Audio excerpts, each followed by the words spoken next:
Oh, what's going on, YouTubers?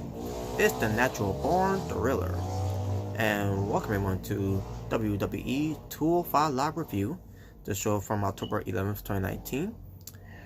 They were in Las Vegas, Nevada.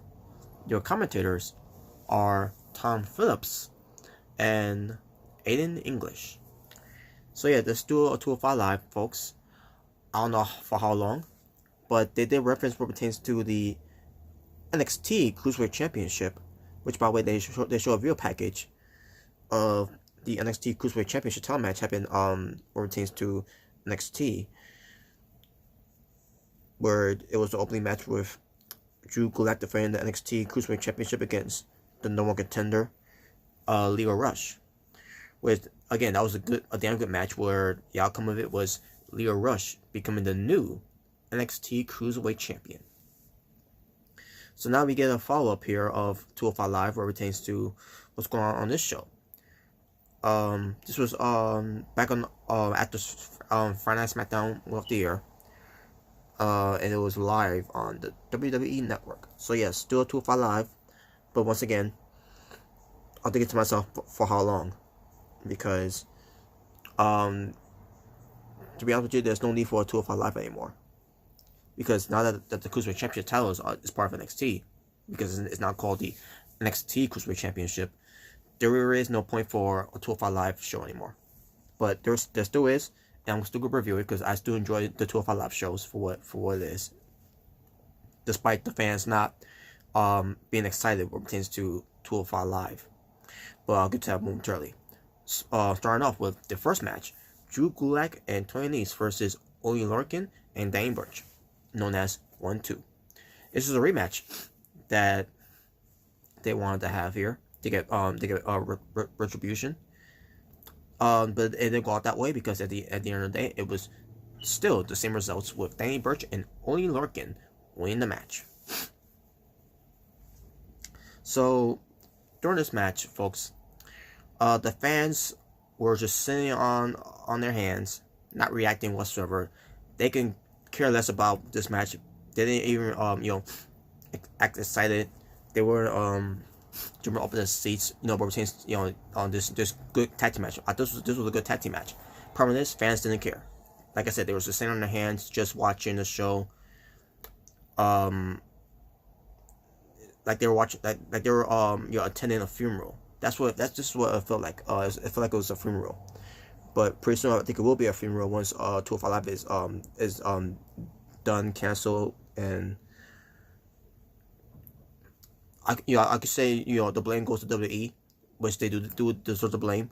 But I also give the blame to the fans for not even care about 205 Live. But yeah, but like I said, Danny Burch and Oney Lorcan won, and now we can move on to what happened next.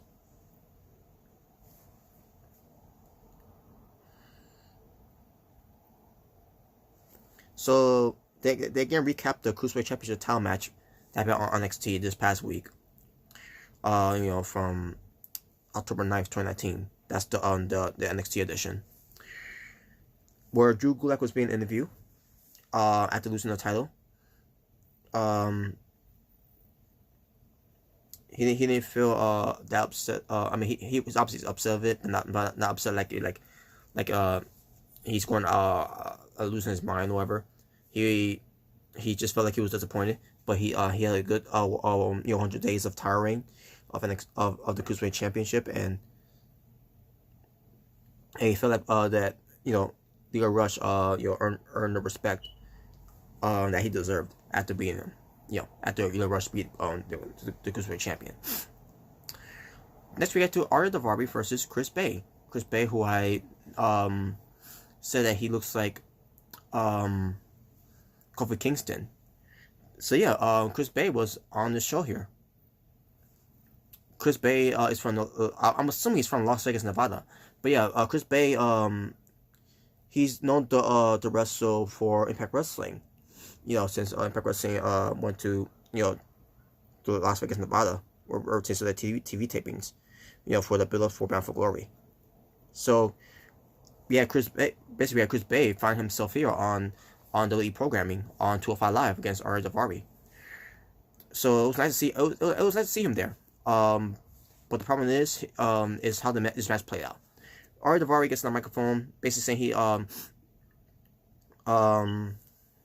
basically crapping on the fans of Las Vegas, Nevada, and he says after he's done being this guy, he's gonna get out of here, and that was it. So the match happens. Ari Daivari basically squashes Chris Bay. Chris Bay barely got any offense in the match, other than 2 strikes, and then at that the rest was Ari Daivari. That pissed me off. Like, it was ridiculous, folks. It was so fucking ridiculous. Here you got this guy Chris Bay, who's very good in the ring. Especially me watching him on Impact Wrestling, and he comes to WWE programs. Just so it's just that one time, a one-time deal, and this is how they present him. Bullshit.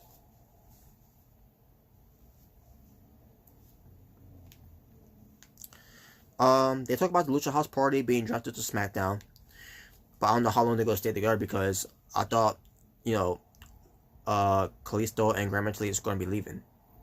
I guess WWE persuade them to, what pertains to money talks, to have them, to convince them to stay.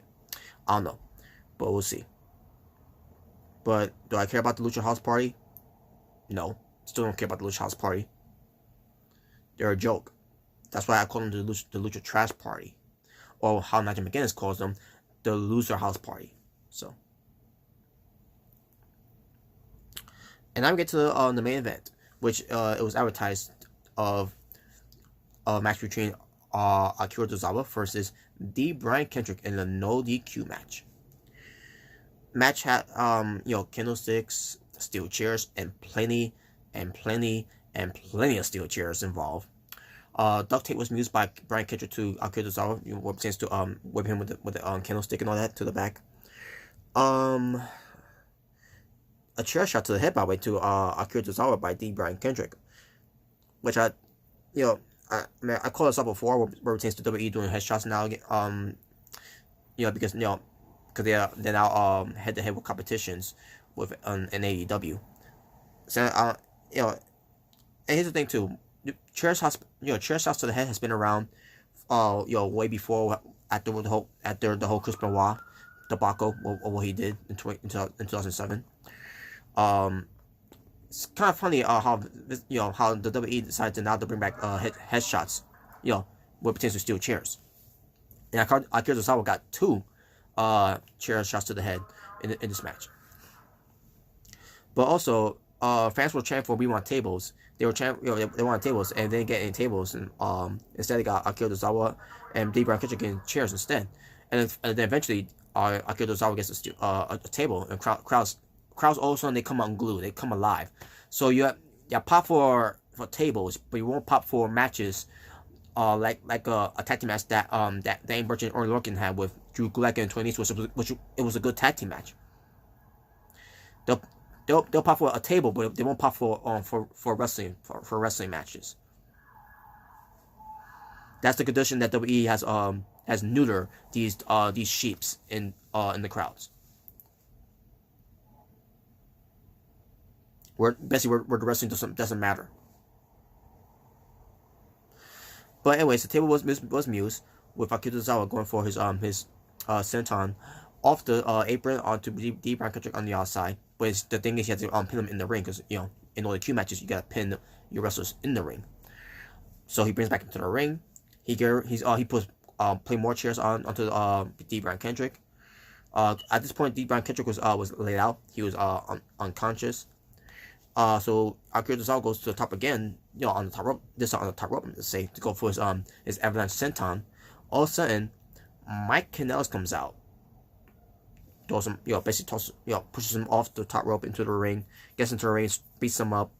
Goes for his finishing move. I forgot what it is, but it's like he's going for a scorpion death drop, but then instead he turns him into a face.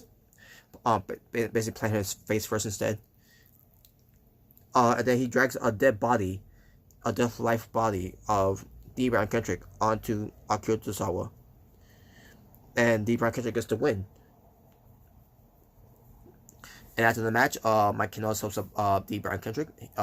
He D. Brian Kendrick extends his hands for a handshake, and then Mike Kennel shakes his hand, and then they hug, and now they're a tag team. And I'm pretty sure the next episode of 205 Live we're gonna be seeing Akira Tozawa and Jack Gallagher being teams too as well. So that's what I'm assuming that's where the direction is going. But we'll see. But that was the show. 3 matches that are on the show here. My overall rating for the show, I'm gonna go with a 6. I'm gonna go with 6 out of 10. A decent show. And that being said, thank you all for watching for It's the Natural Born Thriller. Saying peace on the streets. For this was your WWE 205 Live review, the show from October 11th, 2019. Until next time, what pertains to WWE 205 Live. Take care, guys.